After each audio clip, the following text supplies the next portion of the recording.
Hello everyone, good evening. जैसा कि हम सॉइल मैकेनिक्स में क्या डिस्कस कर रहे थे, कंसोलिडेशन पैरामीटर के बारे में। ये टॉपिक हमारा कंप्लीट नहीं हुआ है क्योंकि क्लास की ड्यूरेशंस बहुत कम होने के बाद हम एक छोटे छोटे टॉपिक्स को क्या कर रहे हैं, कंप्लीट। जैसे हमने फर्स्ट टॉपिक क्या डिस्कस किए थे, कंसोलिडेशन पैरामीटर के बारे में। तो कंसोलिडेशन पैरामीटर में हमने क्या डिस्कस किए थे कि एनसीसी नॉर्मली कंसोलिडेटेड सॉइल क्या होती है, एंड देन हमने सेकेंड टॉपिक क्या उठाया, ओवर कंसोलिडेशन सॉइल के बारे में। तो ये टॉपिक हमारा कंप्लीट हो गया है क्या, consolidation parameter.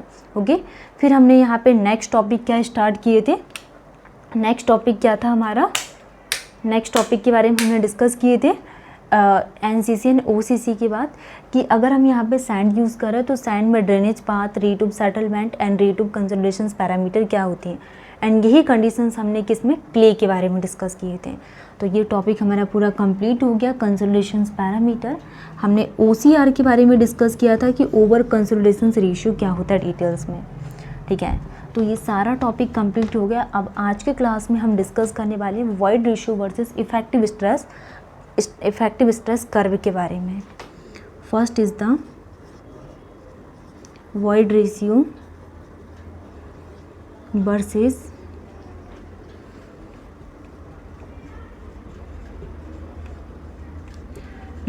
Effective stress curve. तो void ratio versus effective stress curve के बारे में हम डिस्कस कर रहे हैं कि void ratio versus effective stress curve के लिए क्या डेफिनेशंस बनेगी, ठीक है। तो it is also known as normal compression one.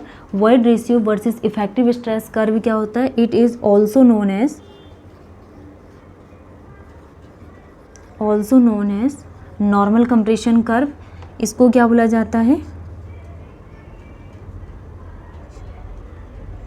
Also known as normal compression curve, normal compression curve and virgin compression curve.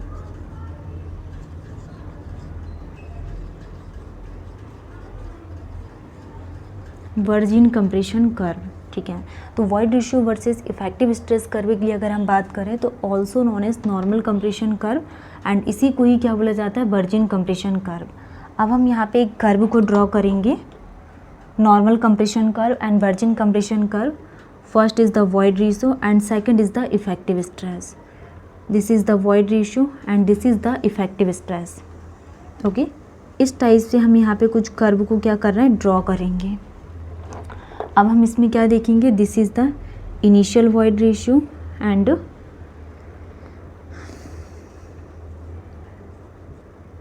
ठीक है, ये हो गया। अब next this is the E1 and ये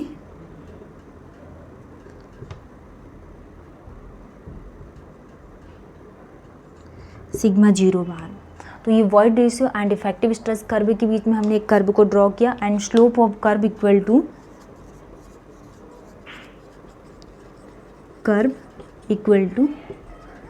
tan theta. Slope of curve equal to कितना आ जाएगा यहाँ पे, tan थीटा, एंड इसके लिए tan theta equal to E1 minus E0 divided by sigma 1 bar minus sigma 0 bar. ये क्या हो गया हमारे पास, void ratio versus effective stress curve के लिए फॉर्मूला हो गया। एंड कोफिशिएंट ऑफ कंप्रेसिबिलिटी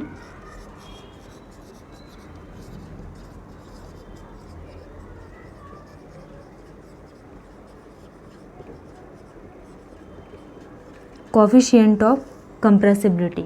तो कोफिशिएंट ऑफ कंप्रेसिबिलिटी को हम किससे डिनोट करते हैं, AB से। It is denoted by AB equal to, होता क्या है, change in void ratio, change in effective stress curve. तो coefficient of compressibility equal to change in void ratio divided by change in effective stress. It is denoted by AB and coefficient of compressibility equal to change in void ratio divided by change in effective stress. ये क्या होगा यहाँ पे, void ratio में जो भी changes आ रहे हैं एंड इफेक्टिव स्ट्रेस में। स्लोप ऑफ कर्व क्या है, tan theta equal to E1 minus E0 and sigma 1 bar minus sigma 0 bar, and coefficient of compressibility equal to change in void ratio versus change in effective stress. तो coefficient of compressibility को किससे denote किया जाता है, A B से, and void ratio में जो भी चेंज आ रहा है डिवाइडेड बाय इफेक्टिव स्ट्रेस में जो भी चेंजेस आ रहे हैं। तो coefficient of compressibility equal to change in void ratio divided by change in effective stresses. अब ए बी के लिए हम यूनिट क्या ड्रॉ करेंगे, मीटर स्क्वायर पर किलो न्यूटन, और ये बहुत इंपॉर्टेंट है। एंड अगर आपने एसएससी जेई PYQ सॉल्व करे हो तो उसमें आपको ये क्वेश्चंस देखने को मिलेगा, या फिर आपके कोई भी सब इंजीनियर का एग्ज़ाम हो तो सब इंजीनियर के एग्ज़ाम में भी ये यूनिट पूछी हुई है, मीटर स्क्वायर पर किलो न्यूटन। एसएससी जेई सब इंजीनियर या फिर RRB जेई CBT 2 के आप PYQ सॉल्व करोगे तो उसमें भी ये क्वेश्चंस आपको देखने को मिलेगा। नेक्स्ट हम यहाँ पे void ratio versus log of effective stress curve के बारे में डिस्कस करेंगे कि log of effective stress curve के लिए हम यहाँ पे क्या कर्व को ड्रॉ करेंगे। अब हम यहाँ पे क्या डिस्कस करेंगे कि void ratio versus log of effective stress curve के बीच में क्या फॉर्मूला निकल कर आ जाएगा एंड कर्व क्या ड्रॉ करेंगे। Second is the void ratio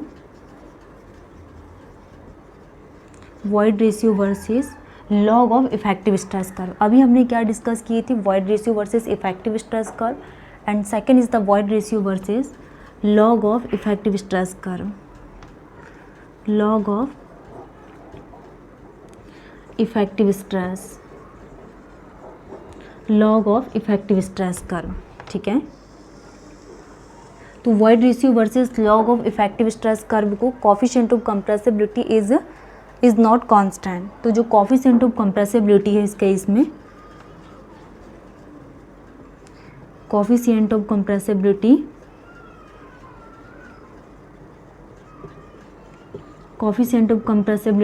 is not constant. Void ratio versus log of effective stress curve में coefficient of compressibility is not constant,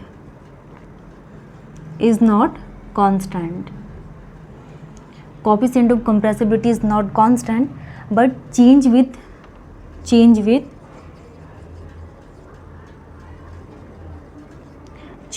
effective stress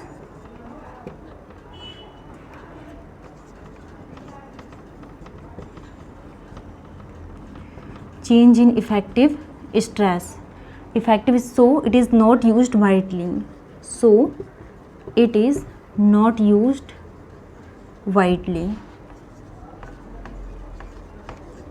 ठीक है, तो ये हमने क्या डिस्कस किया यहाँ पे, void ratio versus log of effective stress curve में कि coefficient of compressibility is not constant but change in effective stress so it is not used widely. अब हम यहाँ पे कर्व को ड्रॉ करेंगे void ratio and effective stress के बीच में। This is the void ratio and this is the log of effective stress, void ratio and log of effective stress. ठीक है,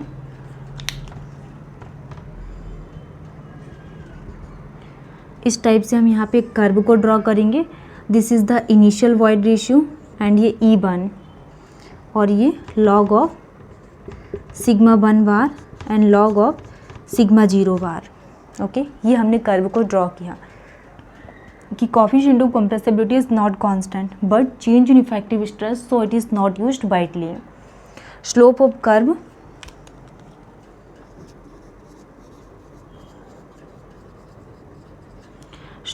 curve equal to tan theta E1 minus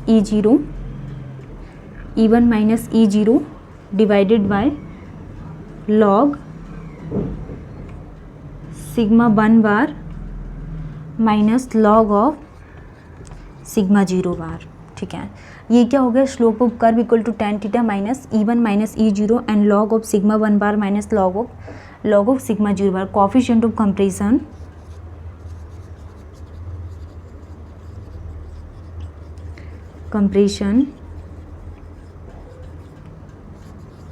coefficient of compression और compression index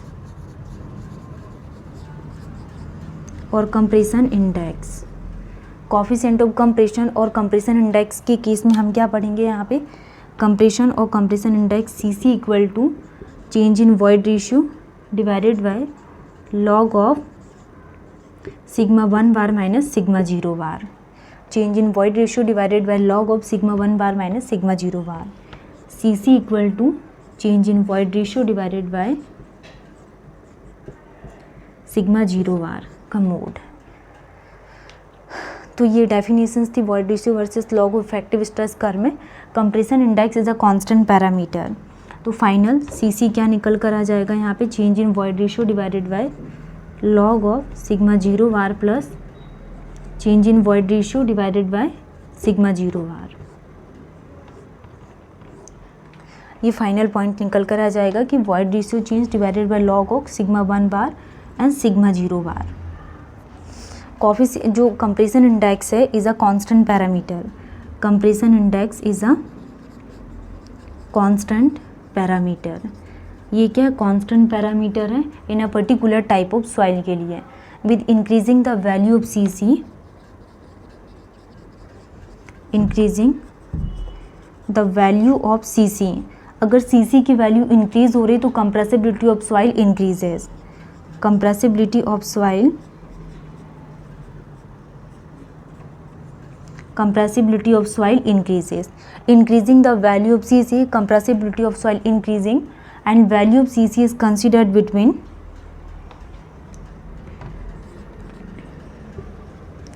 value of Cc is considered